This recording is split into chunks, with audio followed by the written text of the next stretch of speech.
Bienvenue dans cette nouvelle édition du QG Week-end. Au sommaire de l'actualité, un titre de séjour pour les habitants des deux capitales congolaises.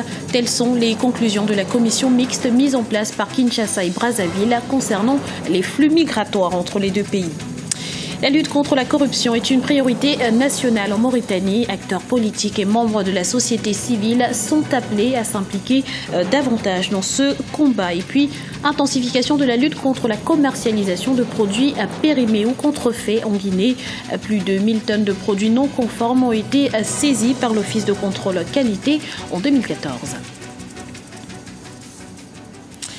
La commission mixte mise en place par Kinshasa et Brazzaville pour réfléchir sur les nouvelles relations entre les deux pays a rendu ses conclusions ce jeudi. Celles-ci font état de la suppression du visa uniquement pour les habitants de Kinshasa qui se rendraient à Brazzaville et ceux de Brazzaville désireux de se rendre à Kinshasa.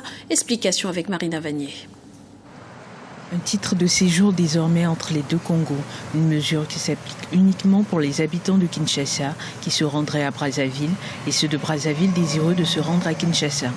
En avril 2014, le Congo-Brazzaville a entamé plusieurs expulsions des étrangers en situation irrégulière sur son territoire. Les Kinois de la République démocratique du Congo ont été les plus concernés avec plus de 130 000 départs de force volontaires. Une commission mixte a été mise en place pour réfléchir sur les nouvelles relations entre les deux États. C'est une bonne chose dans la mesure où le titre de séjour permet de canaliser les flux migratoires entre les deux pays.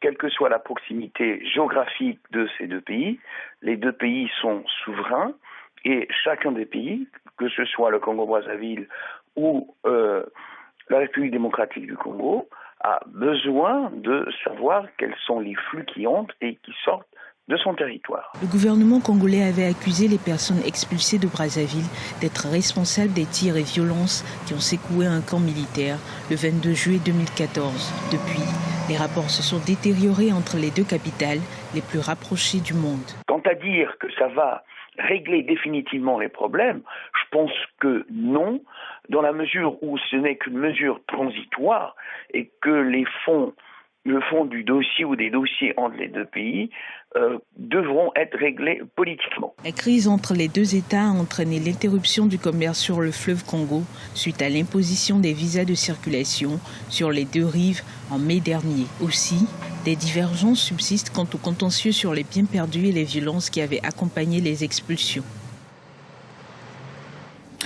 Statu quo dans le litige frontalier entre le Ghana et la Côte d'Ivoire après la décision du Ghana de porter plainte devant le tribunal international du droit de la mer. La Côte d'Ivoire a à son tour saisi cette même juridiction pour le règlement du conflit maritime avec son voisin. Un différend rendu plus aigu par les gisements d'hydrocarbures au large de leur côte. Il appartient désormais au tribunal international du droit de la mer de trancher. On écoute l'analyse de Majib Bouden, avocat international. Oui, alors il y a deux choses. Ça dépend. Est-ce qu'ils ont saisi le même tribunal? C'est-à-dire, il y a deux tribunaux qui peuvent s'occuper de ça. Il y a la Cour internationale de justice pour les questions territoriales ou le tribunal international de la mer.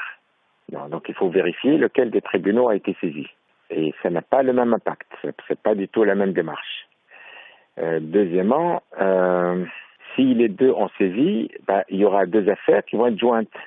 Alors, le Ghana va être le pays demandeur et la Côte d'Ivoire pays défendeur, et vice-versa, la Côte d'Ivoire va être pays de défendeur et puis demandeur en même temps. Bon, ça, c'est la procédure, c'est classique, c'est tout à fait normal, ça ne change rien sur le fond de l'affaire. Où on est à la Mauritanie dans le cadre de sa stratégie nationale de lutte contre la corruption. Le gouvernement actuel espère endiguer le phénomène en mettant en place une stratégie nationale qui implique tous les acteurs de la société. La lutte contre la corruption au cœur des préoccupations du gouvernement mauritanien.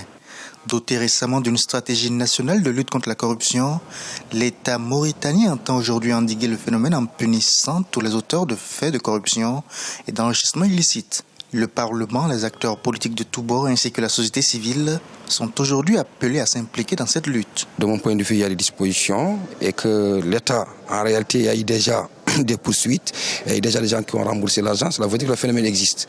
Il faut continuer à lutter jusqu'à l'éradication. Même dans les pays les plus développés, plus sophistiqués, le phénomène existe. Mais il faut le combattre. Aujourd'hui, on peut dire que il y a un combat contre la corruption, mais il n'y a pas encore d'institution juridique pour combattre ce fléau à fond. Lors de son investiture pour un deuxième mandat en août 2014, le président Mohamed Ould Abdelaziz a réaffirmé son engagement pour l'assainissement des finances publiques. Seule question, la stratégie nationale de lutte contre la corruption s'attaquera-t-elle véritablement à tous les auteurs de faits de corruption et même aux personnes proches du pouvoir en place? Les détracteurs du parti au pouvoir n'y croient pas. Malgré les résultats positifs déjà enregistrés dans cette lutte, ils estiment que beaucoup reste à faire. Écoute, simplement, la gabegie et la corruption ont reculé, c'est évident. Elles ne sont plus aussi systématiques qu'avant.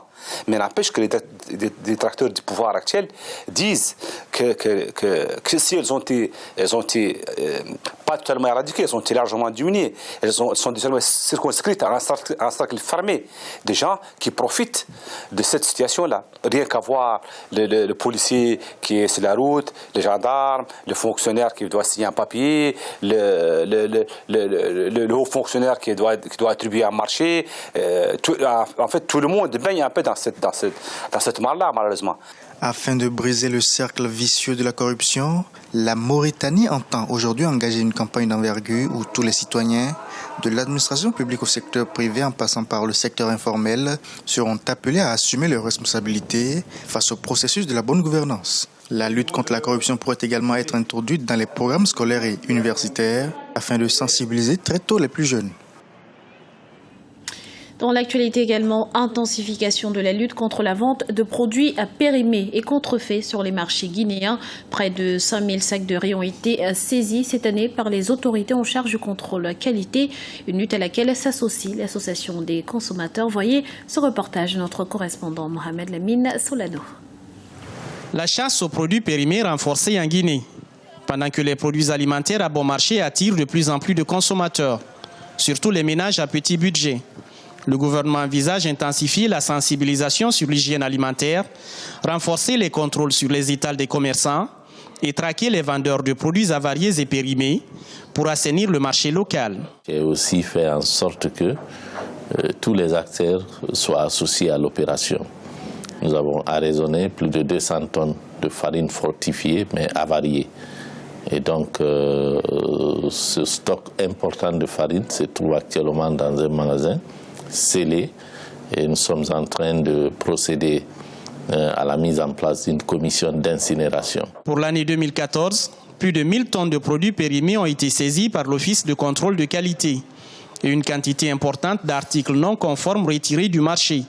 Ces produits incriminés sont pour la plupart des denrées alimentaires à forte consommation en Guinée, tels que le riz, la farine et le sucre.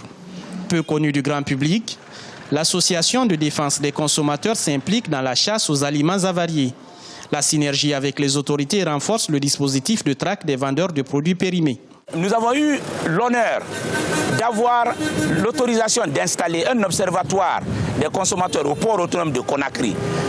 Ça nous a permis, cette année, en 2014, d'identifier 3500 tonnes de riz avariés qui étaient dans le magasin MC2, MC3 de Transco, au port autonome.